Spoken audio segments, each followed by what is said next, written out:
Ukraine पर हमले की वजह से रूस पर अमेरिका समेत कई यूरोपीय देशों ने प्रतिबंध लगाए हैं। लेकिन एक बात बार बार कही जा रही है कि यूक्रेन को युद्ध में झोंकने के बावजूद यूरोपीय देश रूस से तेल आयात करना बंद क्यों नहीं कर रहे हैं। वो क्या मजबूरी है कि एक तरफ यूरोपीय देश युद्ध की वजह से रूस पर प्रतिबंधों के पक्षधर भी हैं, लेकिन वो उससे तेल भी खरीद रहे हैं। तो आज के नो दिस वीडियो में हम जानने की कोशिश करेंगे कि रूस से तेल खरीदने पर यूरोपीय देशों की क्या स्थिति है। क्या यूरोपीय देश रूस से तेल खरीदने पर प्रतिबंध लगा सकते हैं? इस पर यूरोप के अलग अलग देशों की क्या स्थिति है? रूस और यूक्रेन के बीच जंग की वजह से तेल संकट पैदा हो गया है। रूस पर युद्ध खत्म करने का दबाव डालने के लिए यूरोपीय संघ रूस से तेल आयात कर प्रतिबंध लगाना चाहता है, लेकिन ये इतना आसान नहीं है। कई देश ऐसे प्रतिबंध के खिलाफ हैं। यूरोप के कई देशों ने चिंता जाहिर की है कि रूस से तेल नहीं खरीदने की सूरत में उनकी अर्थव्यवस्था पर बुरा असर पड़ेगा। जर्मनी रूस पर प्रतिबंध लगाने के पक्ष में खुलकर सामने आ गया है, लेकिन 29 साल पुराना यूरोपीय संघ इस मामले में एकमत नहीं है। रूस से तेल आयात करने की बात की जाए तो यूरोप के देशों की स्थिति अलग अलग है।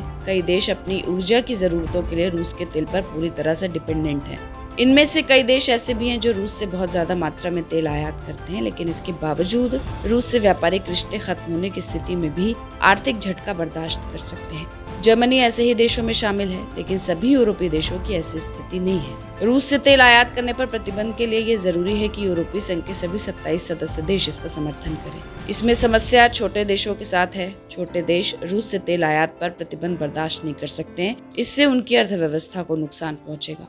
हंगरी, स्लोवाकिया और साइप्रस जैसे देश रूस के तेल पर बहुत ज्यादा ही निर्भर हैं। तेल आयात पर प्रतिबंध इन देशों की अर्थव्यवस्था की कमर तोड़ देगा। इसलिए ये देश रूस से तेल आयात के प्रतिबंध की नीति का समर्थन नहीं कर पा रहे हैं। ये विरोध तो नहीं कर पा रहे हैं, लेकिन इन्हें इस नीति के नतीजों की चिंता सता रही है। इस बारे में यूरोपीय कमीशन के अध्यक्ष उर्सुला वॉन डेर लेयन का कहना है कि तेल आयात पर प्रतिबंध की नीति पर यूरोपीय देशों में एकता हासिल करना आसान नहीं है। उनका कहना है कि जो देश इस नीति को लेकर हिचक रहे हैं वो अभी तक तैयार नहीं है। हम देशों के साथ मिलकर बैठेंगे और व्यावहारिक तौर पर इसका रास्ता निकालने की कोशिश करेंगे। इन देशों से बात की जाएगी कि वो ऊर्जा के लिए तेल के वैकल्पिक स्रोतों की व्यवस्था की कोशिश करें। हंगरी और स्लोवाकिया ने रूस से तेल आयात पर प्रतिबंध लगाने का विरोध किया है। हंगरी के प्रधानमंत्री विक्टर ओरबान ने कहा है कि तेल आयात पर प्रतिबंध लगाना हंगरी के लिए लाल रेखा पार करने जैसा होगा। वहीं साइप्रस, ग्रीस और माल्टा भी रूस से तेल आयात पर प्रतिबंध के पक्षधर नहीं है। इन तीनों देशों के पास यूरोपीय संघ में सबसे बड़े जहाजी बेड़े हैं। साइप्रस और ग्रीस की स्थिति एक जैसी है। दोनों देश रूसी हमले के खिलाफ और प्रतिबंध के समर्थक हैं, लेकिन तेल आयात पर प्रतिबंधों की नीति से चिंतित हैं। अब सवाल है कि क्या यूरोपीय संघ अपने सदस्य देशों की चिंता दूर कर सकता है?